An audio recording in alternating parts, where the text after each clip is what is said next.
মায়ের হাতের রান্না কার না পছন্দ? প্রত্যেকটা মানুষেরই পছন্দ আমি মনে করি। আসসালামু আলাইকুম, সবাই কেমন আছেন? তো আমি আজকে শেয়ার করতে যাচ্ছি আপনাদের সাথে খুবই পছন্দের একটি খাবার, চিংড়ি মাছ দিয়ে নারিকেলের ঝোল। তো এখানে আমি পুরো একটি নারিকেল নিয়েছি এবং সাথে নিয়েছি কিছু চিংড়ি মাছ। কোরানো নারিকেলটা ফ্রিজে ছিল কিছুদিন। ছোটোবেলায় যখন মা এই তরকারিটা রান্না করতেন তখন অনেকগুলো চিংড়ি মাছ নেওয়া হতো। আমরা তো এখন চিংড়ি মাছ কিনে খাই, তখন কিন্তু কিনতে হতো না। তো অনেকগুলো চিংড়ি মাছ নিয়ে নিতেন এবং সাথে 2 থেকে 3টা নারিকেল নিতেন। তো এখন আমি নারিকেলগুলো সুন্দর করে বেটে নিচ্ছি, একদম মিহি করে বাটতে হবে। তো আপনারা ইচ্ছা করলে নারিকেলটা ব্লেন্ডার করে নিতে পারেন, তবে আমার মনে হয় পাটায় বাটার মতো এতটা মিহি হবে না, কারণ আমাদের মা চাচিরা ছোটোবেলায় দেখতাম সবসময় সুন্দর করে বেটে তারপর রান্না করতো। তো আমিও আজকে এর জন্য সেভাবেই করার চেষ্টা করব। যদিও নারিকেল বাটা একটু কষ্টের কাজ, তারপরেও সেভাবেই করার চেষ্টা করব। তো আপনারা ইচ্ছা করলে যারা শুধু নারিকেলের দুধটাই নিতে চান তারা ব্লেন্ডার করে তারপরে ছেঁকে নেবেন, তবে কিন্তু পরিমাপে খুবই কম হবে। পেঁয়াজ রসুনটা আমি পাটায় বেটে নিচ্ছি। তো এখন আমি চুলায় একটি কড়াইতে তেল দিয়ে দিলাম। এদিকে মাছগুলোকে আগে একটু ভেজে নিচ্ছি, এজন্য একটু লবণ আর হালকা একটু হলুদ দিয়ে মেখে সুন্দর করে তেলের মধ্যে ভেজে নিতে হবে।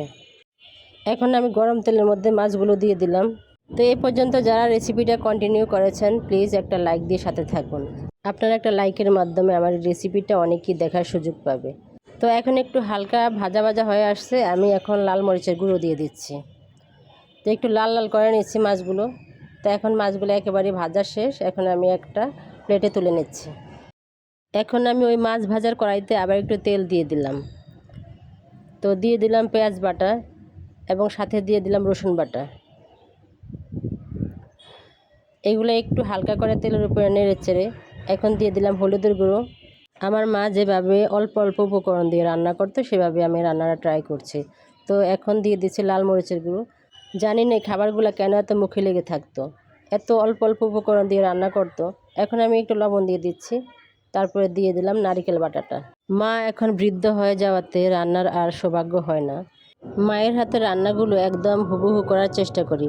আলহামদুলিল্লাহ, একদম হুবহু না হলেও কিছুটা হলো সেই স্বাদটা পাই। তো এখন আমি নারিকেলটাকে তেলের উপরে ভাজা ভাজা করলাম, আর তেলটা দেখতেই পাচ্ছেন খুব কম পরিমাণে দিয়েছি। এখন আমি দিয়ে দিচ্ছি সামান্য পরিমাণে এলাচ, দারুচিনি এবং তেজপাতা। আরও কিছুক্ষণ আমি এভাবে নেড়ে চেড়ে নিব, একদম ভাজা ভাজা করবো আর হালকা করে একটু পোড়া পোড়া হবে। একটু পোড়া পোড়া হলে নারিকেলের গ্রানটা সুন্দর আসে। তো এখন আমি পরিমাপ মতো ঝোল দিয়ে দিলাম। ঝোলটা একটু হালকা করে ফুটে আসলেই আমি ভেজে রাখা মাছগুলো ঢেলে দিব। এখন আমি মাছগুলো দিয়ে দিচ্ছি এবং হালকা করে একটু নেড়ে চেড়ে নিচ্ছি। তো অনেকেই পাতলা ঝোলের খায়, আবার অনেকেই মাখা মাখা ঝোলের খায়। তো যার যেমন পছন্দ সে সেমন রান্না করবে। এখন আমি দিয়ে দিয়েছি কিছুটা কাঁচামরিচ। তো আমরা এই ঝোলটা খুব একটা পাতলাও খাই না এবং খুব একটা ঘনও খাই না। তো এই অবস্থা আমি নামিয়ে ফেলবো, তার আগে আমি দিয়ে দিলাম একটু জিরার গুঁড়ো। তো এখন আমার তরকারিটা একেবারে হয়ে গেছে।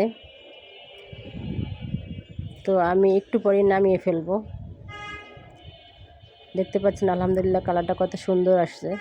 এখন আমি একটা বাটিতে ঢেলে নিচ্ছি, আর এটা আরও ঘন হয়ে যাবে, ঠান্ডা হলে আরও ঘন হয়ে আসবে। এখন আমি দিয়ে দিচ্ছি একটু পেঁয়াজ বেরেস্তা। পেঁয়াজ বেরেস্তা চিংড়ি মাছের এই ঝোলটাকে আরও বেশি কালারফুল করে তুললো।